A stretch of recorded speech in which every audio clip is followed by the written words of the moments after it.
José Humbertus Pérez Espinosa, por Comunicadores MX.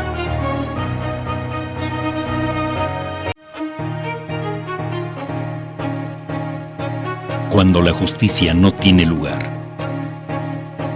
Prisionero de conciencia. José Humbertus Pérez Espinosa, por Comunicadores MX.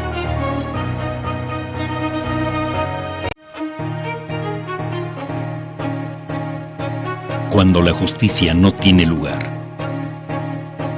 Prisionero de conciencia.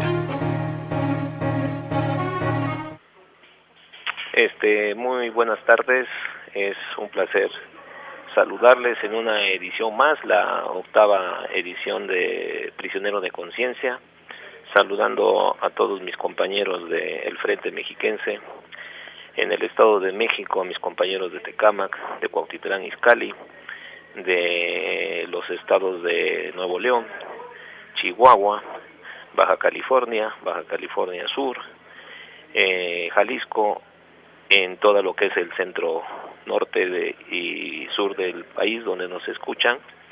Agradecerles que esta edición vamos a retomar en Prisionero de Conciencia algo de que se ha venido actualizando en todos nuestros programas. 1, hemos visto cómo se fabrican los culpables. 2, el discurso importantísimo que ha dado hoy el presidente ministro de la Suprema Corte de Justicia, Arturo Saldívar Lelo de la Rea, que ya habíamos dicho, ¿no?, en las 2 sesiones pasadas, en las 3 sesiones pasadas, que sin mucho protagonismo él ha iniciado un proceso de depuración y combate a la corrupción en el Poder Judicial, que parece que en el Estado de México no escuchan por dónde viene la reforma al Poder Judicial. Y esto es no una dedicación, me han pedido mis compañeros que explique qué está pasando en mi caso, y es un poco la herencia de la perversidad de Manuel Medina Mora más Genaro García Luna, igual a Alejandro Jaime Gómez Sánchez. De esa etapa terrorífica, de esa etapa de horror, de tortura, de fabricación de falsos culpables, lo ha heredado el sistema de justicia penal acusatorio para aquellos personajes como Felipe Calderón, Genaro García Luna y Manuel Medina Mora, que estando tanto Manuel Medina Mora como Genaro García Luna son 2 de los principales responsables de que no se haya instalado el sistema de justicia penal acusatorio. Y les digo por qué. Miren, esto es muy importante porque como la Fiscalía está presionando al Poder Judicial para quererlo poner contra la pared, cuando hay jueces y magistrados en el Poder Judicial del Estado de México que ya no están dispuestos a seguir estando bajo la bota de la dictadura perfecta que ha dañado mucho la impunidad de este país, y que tenemos pues un verdadero holocausto contra muchas de las víctimas, que no se les ha hecho justicia, que no se les ha reparado el daño y que no se ha dado el principio de no repetición, como lo que hemos venido hablando en estos segmentos. Y les voy a decir por qué. El futuro, tarde o temprano, es coincidente con la verdad que nunca se podrá ocultar. Porque eso es la función que tiene el derecho en una sociedad democrática. Miren, Genaro García Luna y Arturo Saldívar Lelo de la Rea tuvieron una confrontación hace mucho tiempo, en el 2013, cuando se otorga el amparo a Florent Cassés. Y yo no estoy juzgando si la ciudadana francesa es no culpable o no. Precisamente ese es el problema del efecto corruptor. El cómo Genaro García Luna, el cómo Felipe Calderón, no solo presionaron a los fiscales de ese entonces o a los ministerios públicos, sino que presionaron al Poder Judicial para que se le negara el amparo a Florent Cassés, mismo que se debatió en la Suprema Corte, en uno de los grandes debates que se dieron en el Poder Judicial, en donde los ponentes, donde los grandes protagonistas de esa sentencia, que se echaron a mucha gente encima por la presión mediática de Joaquín López Dóriga, de Carlos Loret de Mola y de todos los medios de comunicación, obviamente presionados por Genaro García Luna, el superpolicía, por Manuel Medina Mora y Felipe Calderón en su famosa lucha contra la criminalidad. ¿Qué fue lo que pasó? Sánchez Cordero, hoy secretaria de Gobernación, y Arturo Saldívar Lelo de la Rea, un ponente que dio la propuesta de que el amparo fuera liso y llano en la libertad. Y Sánchez Cordero lo dio para efectos para que el tribunal colegiado que le había negado el amparo estableciera el efecto corruptor y que el efecto corruptor llevara a la libertad de Florán Cáceres. Las presiones al fiscal por parte del presidente Calderón y por parte de Genaro García Luna y de los exprocuradores del Felipe Calderón, entre ellos Manuel Medina Mora, no se dejó de hacer presencia, porque un servidor, fue testigo presencial en el Senado de la República de cómo a los responsables de la embajada francesa los mandaron a llamar los senadores del PAN para decirles que Nicolás Sarkozy, entonces presidente de Francia, no podía sacar el caso Florán Cáceres en el pleno del Senado de la República, a lo que le contestaron los representantes de la embajada, porque le iban a dar la bienvenida a Sarkozy, que en el discurso del presidente no podían intervenir ni el presidente ni ellos, porque ellos pertenecían a una sociedad democrática. Y Sarkozy, estando un servidor en el Senado, escuchó la crítica que le hizo al caso Florán Cáceres por la violación al debido proceso, que después se llamaría la teoría del efecto corruptor y la teoría del fruto del árbol envenenado. Esto lo saco porque esas reminiscencias del autoritarismo en la procuración de justicia fue el punto culminante que llevó al fracaso del sistema de justicia penal acusatorio. Porque en un primer artículo que escribí para el diario La Calle, dije que el sistema de justicia penal acusatorio nació muerto por la corrupción de la Procuraduría General de Justicia del Estado de México. Eso molestó mucho al gobernador Erubiel, presionó a las fiscalías, me fabricaron 2 carpetas más, porque yo en enero tenía que haber salido de prisión. ¿Qué fue lo que hicieron?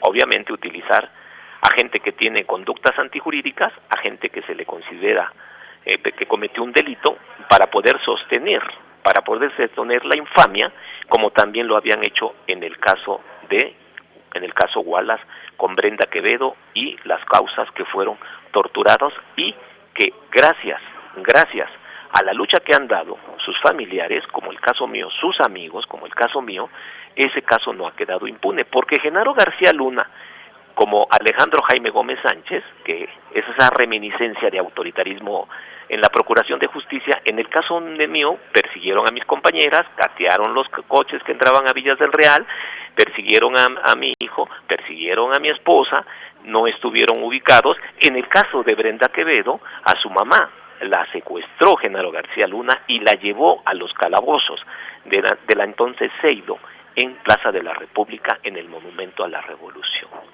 De ese tamaño es el problema que tenemos en el Estado de México, de un fiscal que estaba acostumbrado a tener el patrocinio, de tener la protección de Manuel Medina Mora, que él conoció las actuaciones de la AFI y posteriormente de la Secretaría de Seguridad Pública, porque su jefe había sido secretario de Seguridad Pública con Fox, procurador con Felipe Calderón, y posteriormente Genaro García Luna sale del AFI para llegar a la Secretaría de Seguridad Pública para hacer todas las atrocidades que en los últimos 12 años la herencia del Partido Acción Nacional dejó a este país sembrado de terror. Y yo quiero decirles algo, yo lo hablo porque lo he vivido, y lo hablo porque ahora resulta que la Fiscalía General del Estado de México está muy preocupada. Y está muy preocupada porque en el proceso de mi libertad, que ya me la tuvieron que haber dado el 2 de diciembre y el 7 de diciembre se hubiera resuelto la 4ª carpeta, ellos presionan a los jueces. Los jueces están en una actitud de fortalecer el Poder Judicial. A los jueces los quieren someter, los quieren arrodillar, como lo hizo Erubiel Ávila Villegas en mi 3ª y 4ª carpeta, como lo hizo Genaro García Luna, como lo hizo Felipe Calderón en el caso Wallace y en el caso Florán Cáceres. Y es muy delicado, les voy a decir por qué. Porque esos dos casos de Florán Cassés, en el caso Wallace, que es una verdadera también infamia, porque aquí no estamos defendiendo a la gente que haya cometido un acto antijurídico, estamos defendiendo la presunción de inocencia que se comprometió Felipe Calderón en el 2008 con la reforma. Estamos cuestionando el papel de Medina Mora como procurador en las conferencias nacionales de los procuradores para lograr la certificación de los MPs, de los peritos y de los policías, que en ese momento la novedad era la certificación de los operadores de justicia en procuración de justicia. No estamos hablando de la etapa judicial, esos también se tuvieron que haber certificado, capacitado, que ese es un tema que el caso Medina Mora nos retrotrae a todo el problema de la inseguridad en 18 años. Nos retrotrae a cómo se presionan a las fiscalías para no dar libertades, de cómo las herencias, las prácticas de este autoritarismo ministerial y judicial es la herencia de la impunidad que existe en el país. Les voy a decir por qué. Porque el señor Alejandro Jaime Gómez Sánchez no me puede decir que no, es una estrategia deliberada para que no salgan las personas en la etapa de vinculación a proceso, porque no hay pruebas, datos de prueba. No se les deja salir cuando no, en la etapa de investigación, no hay pruebas para llevarlos al juicio oral. Y no se los deja salir previa a la lectura del juicio oral por las presiones del Poder Ejecutivo, de la Fiscalía y de la sociedad civil o de la sociedad pública, de la sociedad o opinión pública que está desinformada de cómo falsos culpables tienen que ir a un proceso de vinculación, a un proceso de intermedia, a un proceso de juicio oral y a una sentencia condenatoria cuando no hay delito. Y ante esas insuficiencias, que en el caso mío, en el caso de un servidor, no se está discutiendo la libertad solo de José Humberto Pérez Espinosa, se está poniendo en tela de juicio el actuar de la Fiscalía, el actuar del Ejecutivo y el actuar del Poder Legislativo, que dio todas las facilidades en recursos para que este sistema se instalara. Pero este sistema tampoco quieren que sea evaluado por los órganos de fiscalización. Tiene que ser evaluado. Han sido reprobados Erubiel Ávila Villegas. Y el señor Erubiel Ávila Villegas se pone a charolear, siendo senador de la República, con un personaje que, con todo respeto, lo voy a decir, pero es un delincuente. Sergio Mansur Quiroga. ¿Sí? Es un tipo de lo más ruin y de lo más perverso, que tiene la perversidad de México. Es más o menos del pensamiento de Genaro García Luna, de esa estirpe es el exsecretario de Seguridad. Y tenemos el caso de una cuña. Dicen que para que la cuña apriete tiene que ser de la misma madera. Y entonces obviamente viene el heredero de las prácticas de presionar al Poder Judicial, que se llama Alejandro Jaime Gómez Sánchez. Y esto lo digo porque yo no quería que se viera esto como una propuesta de enojo y de coraje. No, estoy sorprendido porque el problema de Genaro García Luna abre muchas aristas, abre muchos perfiles, abre muchas rutas y abre un replanteamiento para muchos de nosotros. ¿Qué pasó con el sistema de justicia penal acusatoria? ¿Qué pasó al compromiso que Calderón dijo que iba a perseguir los delitos cuando ellos mismos los impulsaban? ¿En dónde están más de los 230 casos de delitos que presentaron ante la televisión? ¿Saben cuántos están? Hay un personaje que omito el nombre porque no viene a mi mente, pero fue muy significativo porque lo presentaron con una Kalashnikov bañada de oro. Esa persona tuvo 5 años de prisión, salió nada más por portación de arma y lo presentaron como el más malo, como hoy a mí me han querido ensuciar, en 4 años en la cárcel. A él lo presentan y solo de los 230 casos de alto impacto, por supuestos grupos de alta peligrosidad, solo 10 tuvieron sentencias condenatorias y solo 10 tuvieron sentencias de 5 años por arma de fuego. Entonces dicen, ay, es que no pueden pactar con el crimen, ay, es que no pueden pactar. Bueno, ¿para qué? Si en los procesos penales las presiones de las fiscalías han sido la omisión. Si el secretario de Seguridad tenía acuerdos, díganme qué puede pasar en el Estado de México. ¿O ustedes no se han preguntado por qué en el Estado de México no se puede contener la inseguridad? No se pueden entonces explicar las conductas de cómo Alejandro Jaime Gómez Sánchez lleva 5 años, 2 como procurador y 3 como fiscal que cumple en diciembre, y todavía sigue impulsando la carrera ministerial, pericial y ministerial. ¿Cómo? Si esa es parte de mi teoría del caso, esa es parte de mi teoría del caso, porque los jueces ya acaban de aceptar el efecto corruptor a partir de la falta de capacitación y certificación. De ese tamaño es el problema de cómo quiere decirle a la Fiscalía, al Poder Judicial, que me sentencie, que están presionando, los jueces no están dispuestos, ni el Poder Judicial, que hay un grupo de jueces y magistrados muy destacados en materia civil, en materia penal, en materia familiar, que quieren poner un alto a esa subordinación del Poder Judicial, que en el último periodo de estos 5 años ha sido la vergüenza de haber sometido al Poder Judicial, y muchos jueces no estuvieron de acuerdo. Obviamente no protestaban porque precisamente son sujetos de persecución si se oponían a las decisiones de aplicar el sistema como tendría que ser. Esto lo digo porque finalizo en este primer apartado. Miren, les voy a contar algo. No es posible que se otorgaran libertades si la persona se consideraba confesa. Les daban el brazalete. Y tal parece que todos los jueces se ponían de acuerdo para darle brazaletes. No, era la presión de la Fiscalía para que la gente se declarara culpable, no saliera de la cárcel, no hay brazalete, no hay dinero, y entonces la Fiscalía, ¿quién presionaba? Al Poder Judicial, para que se dijera en las estadísticas, ya tenemos tantas sentencias condenatorias, sí, pero porque la gente se ha declarado confesa, no porque se le demuestre su culpabilidad. Entonces, ese fenómeno de presionar a las fiscalías para llevar inclusive a inocentes a ser sentenciados a delitos de alto impacto, esa es la presión de la Fiscalía. Esas son las reminiscencias de la reforma del justicia penal acusatorio, esa es la herencia de Medina Mora, esa es la herencia de Genaro García Luna, y eso es el presente que vive las presiones que la Fiscalía quiere seguir haciendo al Poder Judicial. Sin embargo, yo le recomendaría al fiscal que se serene, que escuche los fiscales y todos los ministerios públicos el discurso que hoy dio Arturo Saldívar Lelo de la Rea, lo que habíamos venido diciendo en este espacio de prisionero de conciencia. En unos momentos regresamos, estoy un poco contento feliz porque oigo al doctor Saldívar Lelo de la Rea, y tenemos una esperanza muchos mexicanos de que tarde o temprano saldremos de esta prisión, pero tarde o temprano serán llamados a cuentas, como Genaro García Luna hoy lo es.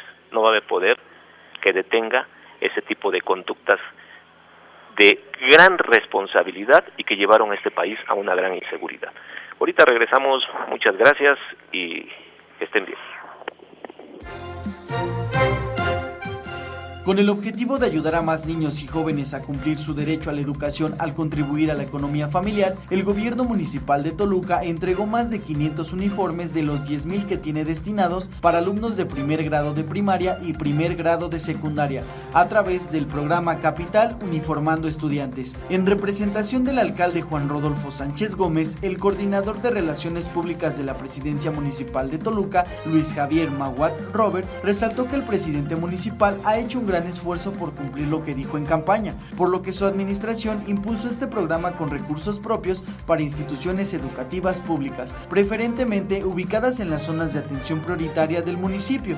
En su oportunidad, el director general de Bienestar Social, Eric Coronel Contreras, explicó que los programas y acciones de la autoridad municipal se sujetan al pilar Gobierno Solidario, el cual simboliza el más grande anhelo de la sociedad al describir necesidades básicas del ser humano, tales como educación, la salud, la vivienda y la cultura física, aspectos que deben ser cubiertos con excelencia. En su intervención, el director de la Escuela Secundaria Federal Agustín Melgar, donde tuvo lugar la entrega, Gilberto Reyes Hernández, reconoció al alcalde su compromiso por la educación, en tanto la alumna María Fernanda Rafael Villegas agradeció la entrega de uniformes, lo que representa un gran apoyo para la economía de los hogares, por lo que los estudiantes beneficiarios se comprometen a trabajar mucho más para ser personas de éxito. Estuvieron presentes en la entrega la quinta, séptima, el 11º y la 12ª regidora, Araceli Martínez Gómez y María Eugenia Muciño.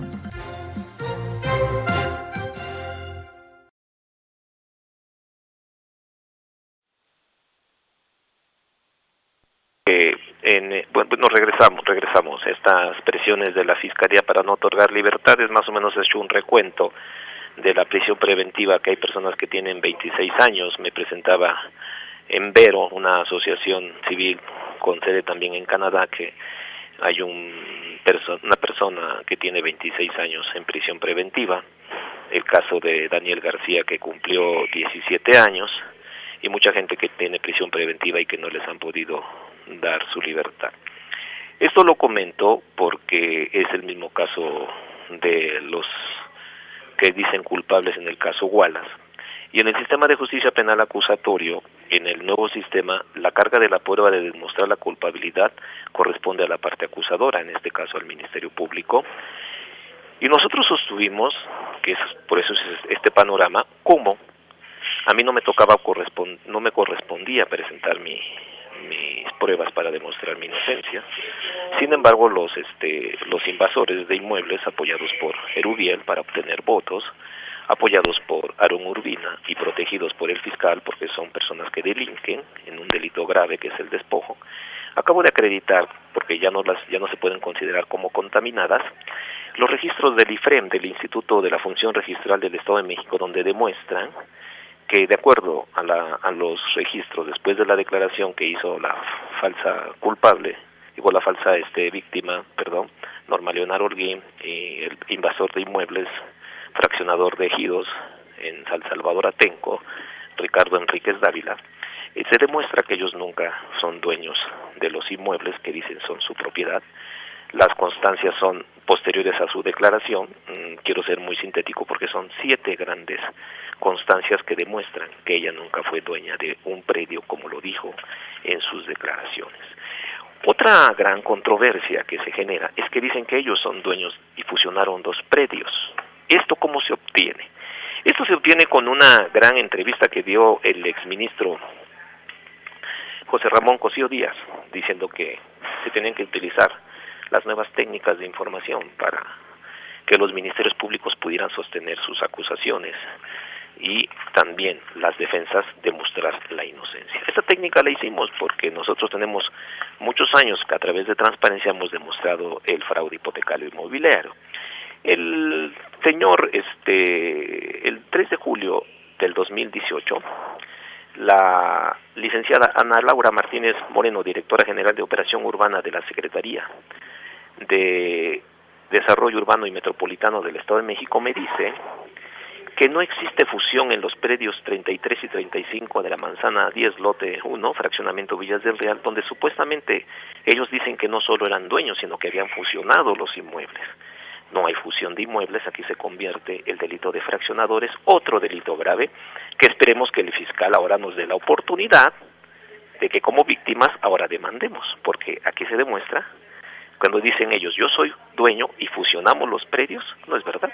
Aquí están las pruebas, que no tenía por qué acreditarlas, las acredito, y demuestro un mapa de cómo se acredita, como la 33 y la 35, ellos dicen que esa casa está en el lote 1, sin embargo en el lote 1 no están las casas 33 y 35, están las casas 1, 3, 5 y 7, y demostramos que el perito, los ministerios públicos que hicieron las inspecciones, los policías que hicieron la investigación, ni siquiera sabían ni siquiera pudieron acreditar que los lotes o las casas 33 y 35 no están en el lote 1, están en el lote 6. Esta es una prueba del municipio de Tecama certificado.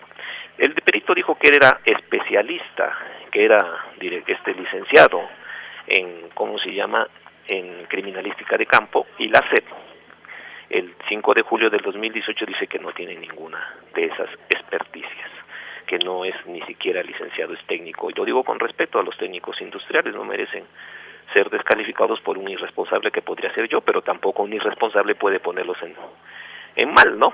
Dice que el 2 de agosto del 2018, me dice el señor Jorge Mesguerraje, que es precisamente de las reminiscencias de Genaro García Luna en la Fiscalía, gracias a uno de sus pupilos, que es Alejandro Jaime Gómez Sánchez, y aquí me dice que efectivamente el señor no tiene ninguna licenciatura, que lo único que tiene es un certificado de haber cursado una licenciatura. Y por cierto, acabamos de ver que el señor Cornelio Contreras, perdón, que aquí ya me estoy desviando, ya no estoy explicando, ese es el perito que dice que tenía su licenciatura. En la propia oficialía de partes, en los archivos de estudio y de constancias de la propia fiscalía, dicen que el señor no tiene ni cédula profesional y dice que era perito certificado en el CT, como lo vamos a demostrar más adelante.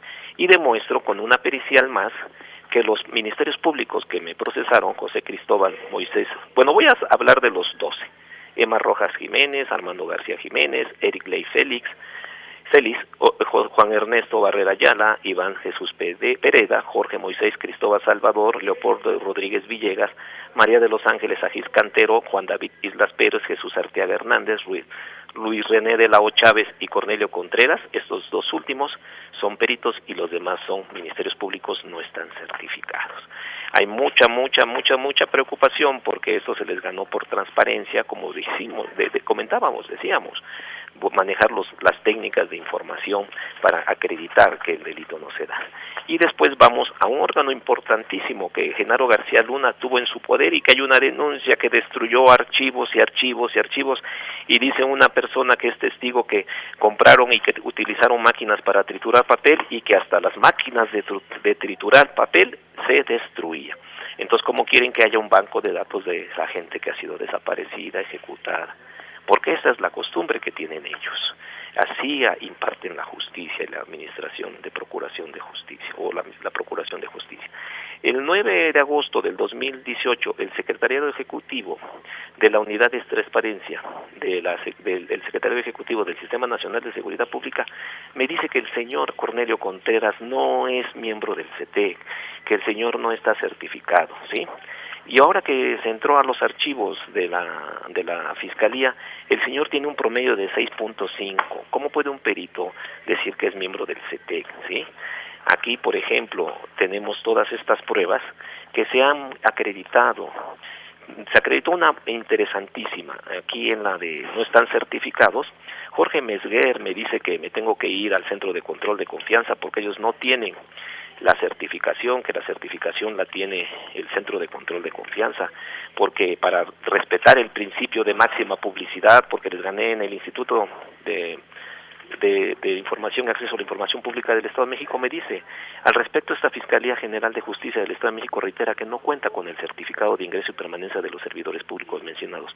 Solicitó que la posee el Centro de Control de Confianza. Sin embargo, yo les presento un convenio específico de DEA 9 de abril del 2015 que dice, en una de sus cláusulas, porque voy a ser más concreto, el centro se compromete a emitir los resultados y en su caso el certificado obtenido de dichas evaluaciones y entregarlo a la Procuraduría. Quiere decir que a mí me responden el 27 de julio del 2017 y este acuerdo es del 9 de abril del 2015. ¿Qué quiere decir esto? Quiere decir que desde el 2015 quien ya debería de tener los certificados de certificación ya no es el control de confianza, sino es la Procuraduría, hoy Fiscalía. ¿Quién firmó este convenio específico? El Centro de Control de Confianza, la directora general del Centro de Control de Confianza, Miroslava Esteves Ibarra, Alejandro Jaime Gómez Sánchez, Procurador General de Justicia del Estado de México, y el maestro Jorge Mesguer Raje, Coordinación de Planeación y...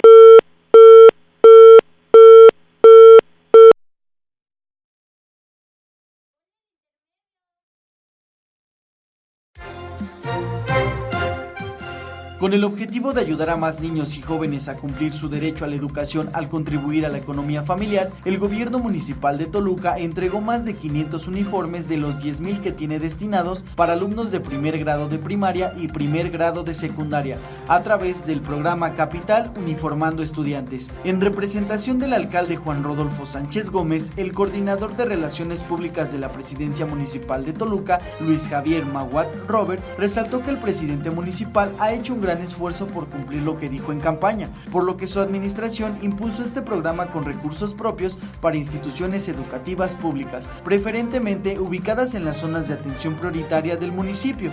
En su oportunidad, el director general de Bienestar Social, Eric Coronel Contreras, explicó que los programas y acciones de la autoridad municipal se sujetan al pilar Gobierno Solidario, el cual simboliza el más grande anhelo de la sociedad al describir necesidades básicas del ser humano, tales como educación, educación, la salud, la vivienda y la cultura física, aspectos que deben ser cubiertos con excelencia. En su intervención, el director de la Escuela Secundaria Federal Agustín Melgar, donde tuvo lugar la entrega, Gilberto Reyes Hernández, reconoció al alcalde su compromiso por la educación. En tanto, la alumna María Fernanda Rafael Villegas agradeció la entrega de uniformes, lo que representa un gran apoyo para la economía de los hogares, por lo que los estudiantes beneficiarios se comprometen a trabajar mucho más para ser personas de éxito. Estuvieron presentes en la entrega la quinta, séptima, el 11º y la 12ª regidora, Araceli Martínez Gómez y María Eugenia Muciño.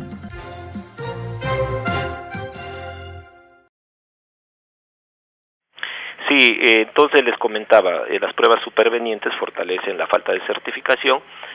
Hay mucho nerviosismo porque con lo del Centro de Control de Confianza no solo se entra en contradicción con la Fiscalía. La Fiscalía está muy molesta porque el juez y los dos jueces no han sido condescendientes a seguir cometiendo más injusticias. Yo soy respetuoso, no hablo de los nombres ni quiénes son los jueces. Soy muy respetuoso porque siempre me ha caracterizado el ser respetuoso de las decisiones de los jueces, tan es así que en la vía civil nosotros combatimos los recursos y ganamos luego en amparo directo las cuestiones de las hipotecas. Nosotros solo queremos decir lo siguiente en esta parte de por qué yo hablé de cómo las fiscalías presionan para poder evitar las libertades, como el respecto de los que tienen beneficios, que tienen el 50, el 70%, o para llevar a la cárcel a falsos culpables, y esa época de terror se confeccionó con el caso Cassés y en el caso de el falso caso de la señora Wallace.